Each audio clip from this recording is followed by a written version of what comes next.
E pessoal, beleza? Trouxe aqui para vocês mais uma discussão, mais um vídeo para a gente discutir. Então, recentemente eu coloquei no nosso Instagram uma questão, essa questão aqui do Ceará, do Hospital das Clínicas, do ICC, 2012, que o examinador perguntava qual das patologias cutâneas abaixo representa um diagnóstico que implica uma dieta rigorosamente livre de glúten. Que a gente viu que o gabarito era dermatite herpetiforme, tá? Então, para quem não viu essa questão, é só olhar no feed do Instagram. Antes desse vídeo tem lá um comentário de alternativa por alternativa. Tá? Então o que eu gostaria de discutir aqui com vocês é o porquê que existe essa associação. Né?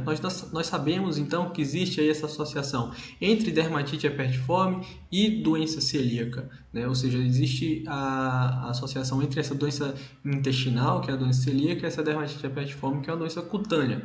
Por que existe então essa associação?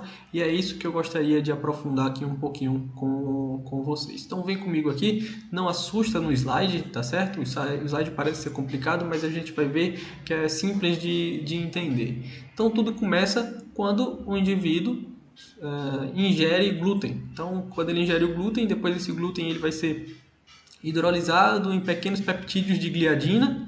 Tá, então perceba aqui que eram várias bolinhas amarelas juntas, eles se separaram porque formaram os peptídeos de gliadina. Esses peptídeos de gliadina eles vão ser absorvidos na mucosa intestinal e quando eles são absorvidos na mucosa intestinal, eles fazem uma ligação covalente com a transglutaminase tecidual. Tá? Então essa transglutaminase tecidual ela se liga então à gliadina.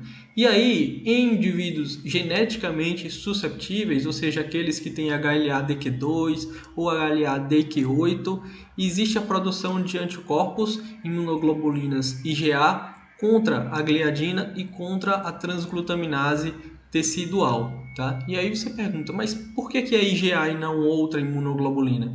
Tá? A gente traz esse conceito simples lá da imunologia. Então, como nós estamos falando aqui de imunoglobulinas relacionadas à mucosa, a principal imunoglobulina relacionada à mucosa é a IgA. E por isso que existe então essa produção de IgA, antitransglutaminase e antigliadina.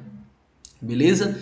Tá. Então essas imunoglobulinas IgA, elas caem na corrente sanguínea e vão chegar lá na pele. E olha que interessante, na pele existe um antígeno chamado de transglutaminase epidérmico.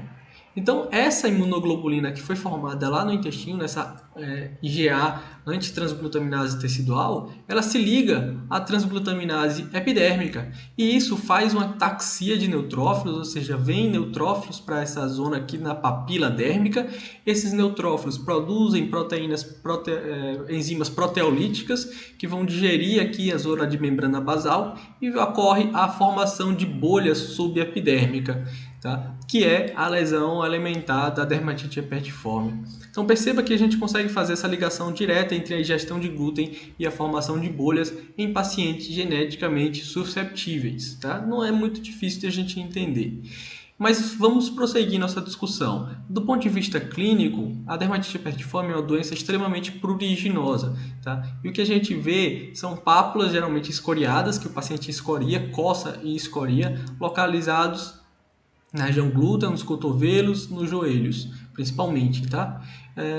E o ideal é que nós consigamos ver essas vesículas aqui nos joelhos, vesículas aqui no cotovelo, algumas vesículas agrupadas aqui no antebraço, né? Mas nem sempre nós conseguimos ver essas vesículas, né? Porque o paciente coça e tensiona todas essas vesículas e ficam pápulas assim escoriadas. Tá. E o que a gente vê no histopatológico, então, quando a gente faz biópsia? O que a gente vê é aquilo que a gente discutiu, neutrófilos na papila dérmica formando uma bolha subepidérmica. Então, aqui a gente tem a epiderme e veja aqui que nós temos coleção de neutrófilos na região da papila dérmica. E você fala, professor, não entendi nada, não consigo visualizar nada aqui. Mas fica tranquilo que dificilmente vai cair uma fotografia de uma histologia verdadeira. O que você precisa saber é que a dermatite herpetiforme, do ponto de vista histopatológico, ela é uma bolha subepidérmica com neutrófilos. Então, acho que fica mais fácil você entender com esse exemplo. Por que ela é uma bolha subepidérmica? Porque você olha para cima, tem epiderme, mas você olha para baixo, só tem derme. Então a epiderme ficou toda para cima, ou seja, a bolha está abaixo da epiderme. Por isso ela é uma bolha subepidérmica. E tem vários neutrófilos aqui, localizados principalmente na papila dérmica. Então é isso que você precisa saber da histopatologia aí, da dermatite hipertiforme. E a imunofluorescência direta, qual o papel dela? A imunofluorescência direta é um exame que vai demonstrar a positividade de anticorpos, nesse caso IgA, na epiderme.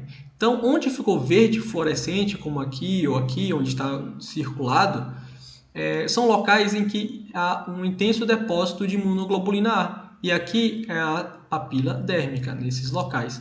Então aqui nós temos uma típica imunofluorescência de paciente com dermatite hipertiforme, ou seja, depósito de IgA, que no caso aqui vai ser a transglutaminase epidérmica, né, nas papilas dérmicas. E é muito importante esse exame, carimbe ele, que ele é o exame padrão ouro para o diagnóstico da dermatite hipertiforme. E para tratar esses pacientes? Para tratar é muito simples, né? Se nós conhecemos a fisiopatologia, nós sabemos tratar a doença. Então aqui o que é que a gente vai fazer? Dieta livre de glúten e administração de dapsona. Por que dieta livre de glúten? Porque se a gente não tem ingestão de glúten, não tem nada da cascata inflamatória. Por outro lado, se a gente administra a dapsona, ela atua nos neutrófilos. Como assim? A dapsona é um antibiótico, tá? Então, inclusive, a gente usa para o tratamento da hanseníase. Porém, ela tem propriedades anti-inflamatórias, principalmente sobre os neutrófilos. Então, elas impedem que os neutrófilos façam quimiotaxia, ou seja, vão até o local liberar as suas enzimas proteolíticas. Então, sempre nas doenças neutrofílicas, a dapsona é uma boa opção. Beleza, pessoal? Então, era isso. Espero que tenham gostado.